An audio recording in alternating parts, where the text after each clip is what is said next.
Assalamualaikum warahmatullahi wabarakatuh. Nama saya Muhammad Rizal Panjendana dari Kelas Saya akan menjelaskan tentang jurnal yang saya pilih untuk studi kasus ANN atau GA. Nah, di sini yang saya ambil adalah klasifikasi penyakit tenggorokan hidung telinga (THT) menggunakan jaringan saraf tiruan dengan metode learning factor quantitation T atau THT di RSUD Rantau Prapat Pelabuhan Batu. Jadi penelitian ini berusaha untuk mengimplementasikan neural network dengan metode kuantifikasi untuk klasifikasi penyakit THT. Kenapa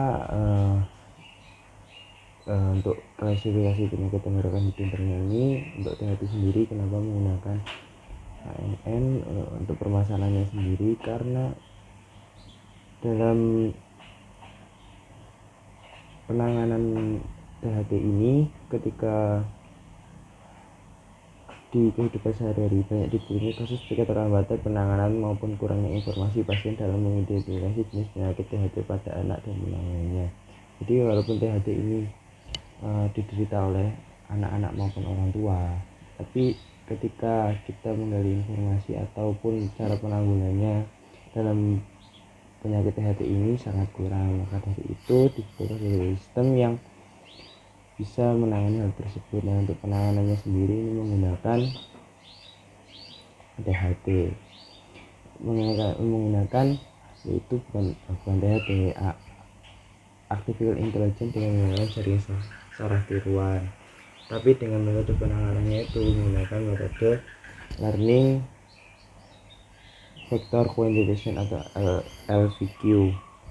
Apa sih learning factor quantitation? Itu adalah suatu metode klasifikasi pada pola yang masing-masing unit output mewakili kategori atau kelas tertentu, atau beberapa unit output seharusnya digunakan untuk masing-masing kelas. Vektor Hubbard untuk sebuah unit sering dinyatakan sebagai sebuah vektor referensi. Diasumsikan bahwa serangkaian pola pelatihan dengan klasifikasi yang tersedia bersama dengan distribusi awal dari vektor referensi.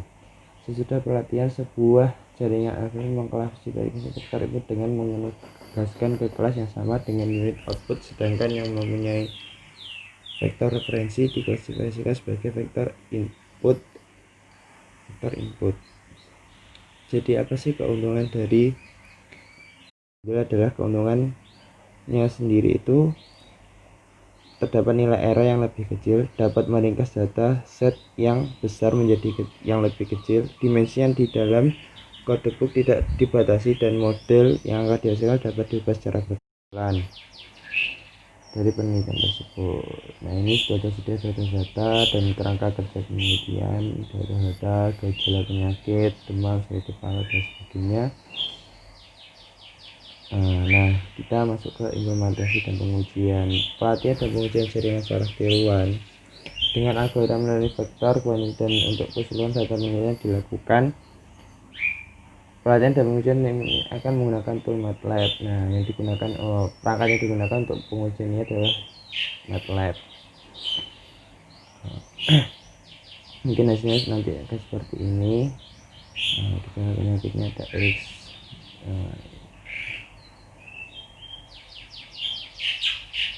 Nah, nanti ada hasilnya sendiri adalah seperti ini. Dari ada beberapa percobaan yang dicoba di sini, di hasil ada beberapa percobaan, yaitu coba satu data latte, data yang di sini adalah pola data, jumlah data, pengujian akurasi. Data latte di sini dari percobaan yang sudah dilakukan ternyata misalnya hanya 60%, yang selanjutnya adalah 40%, dan jumlah datanya adalah 34, dan untuk data yang dilatih adalah 34, dan data yang diuji adalah 23. Dan untuk pengujian akurasi sendiri, untuk hasil dari data wajar dan diuji adalah 67% dengan data yang ditemukan adalah 23. Dan data uji ketika diuji menghasilkan 65% dan juga 17 data, dan begitu seterusnya. Kesimpulannya adalah berdasarkan tabel di atas, pelatihan dan pengujian yang telah dilakukan dalam 4 pola data yang digunakan, bahwa pola pembagi data 60% untuk data latih dan 40% untuk data uji yang memiliki klasifikasi yang tingkat akurasinya tinggi. Jadi setiap penelitian ini mempunyai akurasi yang tinggi, akurasi yang begitu tinggi, tidak ada yang akurasi yang rendah. Mungkin saya belum begitu paham tentang hal ini. Jadi maksudnya akurasi yang tinggi itu dari mananya, akurasi range untuk pengelompokan dalam arti range rendah, tinggi, sedang. Untuk di akurasi ini seperti apa saya belum tahu. Mungkin dari data ini cuman saya pahami adalah akurasinya begitu tinggi, karena dari rangkumannya di sini yang dijelaskan di sini bahwa akurasi memiliki klasifikasi yang tingkat akurasinya tinggi. Nah, di sini sedangkan rata-rata dari akurasi itu 60, kisaran 60%. Mungkin kemungkinan kenapa klasifikasi yang tingkat akurasi tinggi, karena rata-rata di sini menunjukkan data akurasinya di atas 60%. Hanya satu data uji yang di bawah 60%. Mungkin seperti itu mungkin penjelasannya. Mungkin itu saja yang dapat saya sampaikan. Mungkin kurang lebihnya seperti itu. Jika ada kesalahan atau perbuatan atau perkataan, mohon dimaafkan. Wassalamualaikum warahmatullahi wabarakatuh.